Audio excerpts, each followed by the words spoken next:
Hello friends, how are you? How's things? How's life? How's your world? I hope all is well. Hopefully you came here for a little bit of bass talk today. You saw the title. Hopefully you understand what that means. I got a new pedal, and I wanted to talk about it and show it and say why I bought this pedal. If you came here for some educated bass talk and an educated demo of this pedal, I'm not your guy. I'm not really a bassist. I just play one on the internet. I've only been playing for a little while, so I really don't know what I'm talking about. But I have done research. So today we're talking about the Electro-Harmonix Battalion bass preamp and DI. The band that I am potentially going to play with soon is they're on a PA. They're doing strictly PA, no backline, in-ear monitors, no wedge monitors, which is how a huge portion of the industry is going these days. There's a very large portion of the industry that's working on silent stages and not having amps on stage. And so I need to be prepared for that should that happen. And when I was recording with my former bandmate at his place, we were recording some demos, I was using the Deluxe Bass Big Muff Pi as my DI box because it's the only thing I had with an XLR out, DI out. And it worked. It was okay.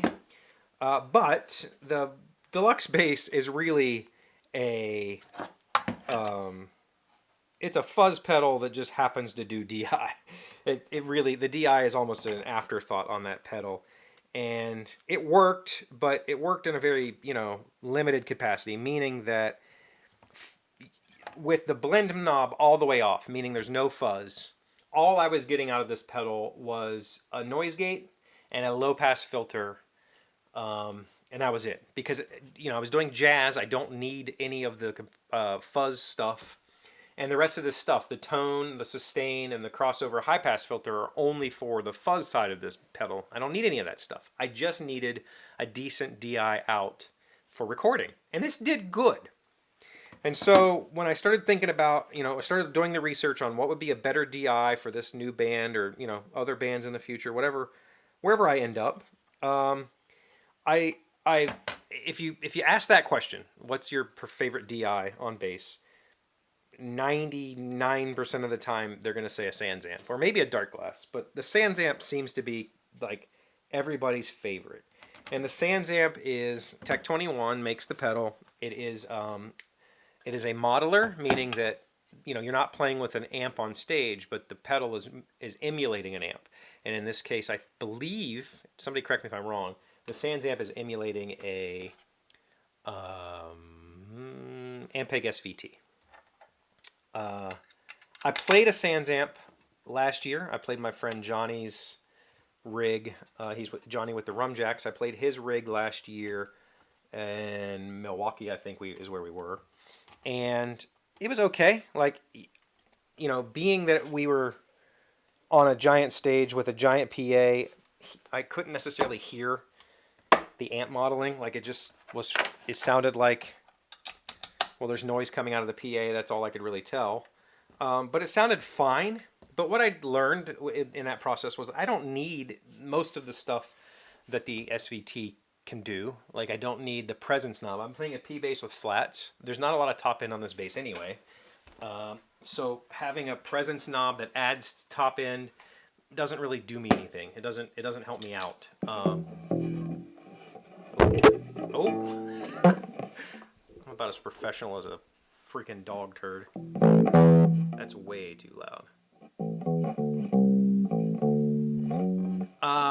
So what I needed was just a simple DI, maybe some tonal shaping options, and a couple of things that I like, which I've read a lot of bad things about. And this is why I picked the Battalion.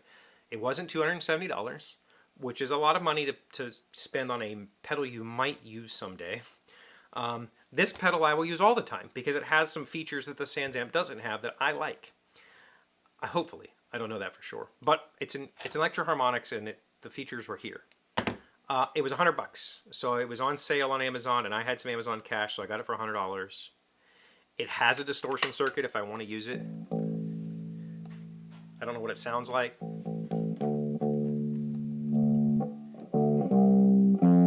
Oh, that's cool. I can give it a, I can make it, oh, cool. So I can give this, I might actually use that circuit. The Big Muff basically only has fuzz. It's like a one-trick pony, and it sounds fine when that's what you want, but it doesn't give you a whole lot of options. This seems to have better options.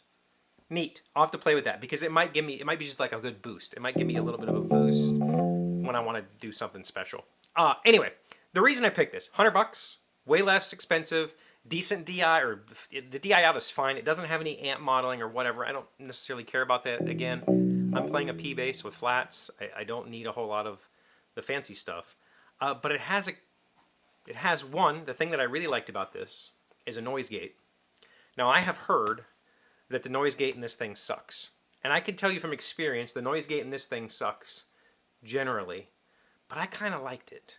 And for a couple of good reasons. Here's the thing. The noise gate is intended to keep, like, let's see if I can make it. Did you hear it cut out? Like it just cut. I don't know if you guys can hear that. Let me see if I can.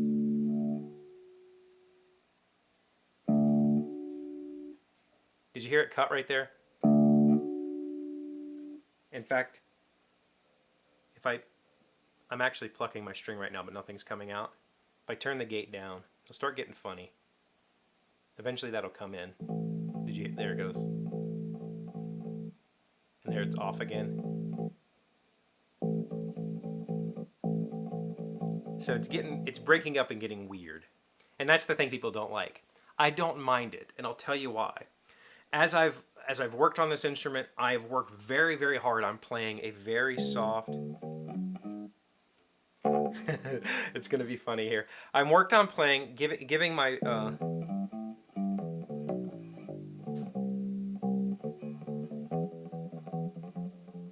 I am not playing very hard at all. And what I find is if I need a note to last, if I need sustain or whatever, the gate's not going to bother me. I'm not using I'm not going at it and giving it a hard pluck to get a huge sustain out of it. So the noise gate cutting on me at weird times doesn't bother me that much. I have another compressor pedal that I can turn on if I want that.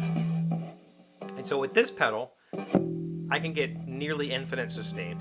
I mean, not infinite, but like 30 bars, I don't know, like minutes of sustain if I wanted it, but I don't need it. And so also, with this pedal on, with the compressor really cranked, you're gonna hear all this really crappy noise, okay? With the noise gate, I can cut all of that. And so if I want that huge sustain, I can get it. I just use this pedal in conjunction with this noise gate. And I found they worked really, really well together. For my light playing style,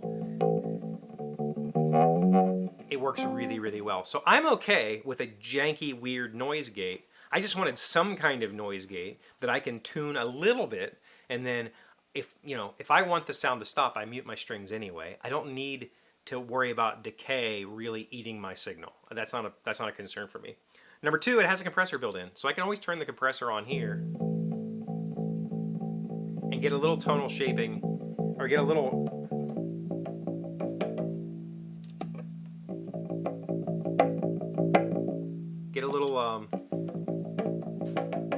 can you hear it cutting out those thumps when I compressor will get rid of that. Neat. So I can use this compressor to also bring my signal up to a respectable threshold so that it hits the noise gate and passes. And I can tweak those to my liking for the amount of oomph I'm going to put into a song. I think for me, $100 is a fantastic option. It has a 10 dB lift for 10 dB cut for an active bass. It has DI out volume. It has its own DI volume, so I can set the volume here for the XLR or for the 1/4 inch out. I have a DI out for the XLR. I have a ground lift for the XLR, and I have a, what is the other thing on there? a bypass. You can set it so that the switch doesn't do anything. It just always outputs a clean signal, which is something that a lot of front of house people want. They want the clean signal out and they want the dirty signal out. And I have both of those options here. So for me, I'm willing to deal with the janky noise gate. I like the idea of having mild compression on the pedal. I'm not looking for this thing to be like a sustainer. I have a pedal for that I built. This is what this does, is sustain.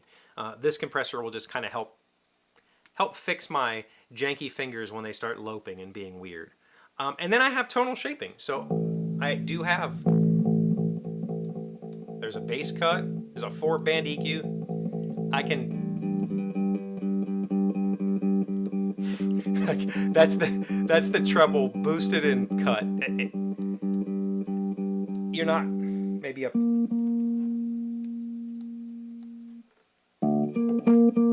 if I'm playing up here, you'll hear it, but a P bass with flats, I don't have a whole lot of high-end information anyway, so I don't really care. But I can always mid-scoop here. Lots of people like to give it.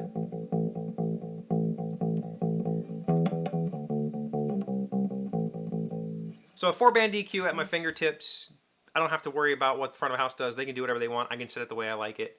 I think it's a good option. I think it's a really good option. As long as you're willing to, as with everything, when I put the bite pedal on my pedal board and people made fun of it, if you're willing to, sometimes the jank is the reason to use the thing, right? I'm not saying this is jank at all. I think personally, I really like this noise gate. I think it does a lot of good for me, but if you want to have a note ringing out forever and a day without, you know, I don't know why you would want to do that.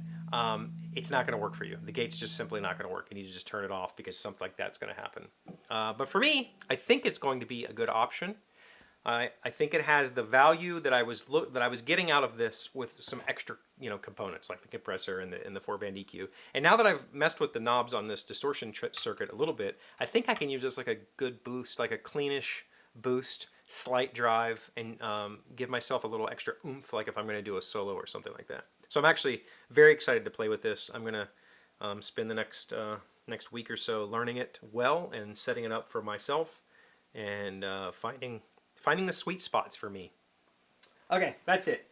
Like I said, I'm not really a bassist. I'm pretending to be one, and I don't really know how to demo these things properly. I just wanted to talk you through my reason for choosing the Battalion and see if you have any feedback, because obviously there are people who watch this channel that have way more knowledge about this stuff than I do. Tell me if I'm an idiot. Tell me if I should have bought the Sans amp regardless of the price, and maybe I'll feel dumb and I'll go buy it anyway. I doubt that's going to happen, but maybe you could talk me into it. Maybe I'll have both for some reason.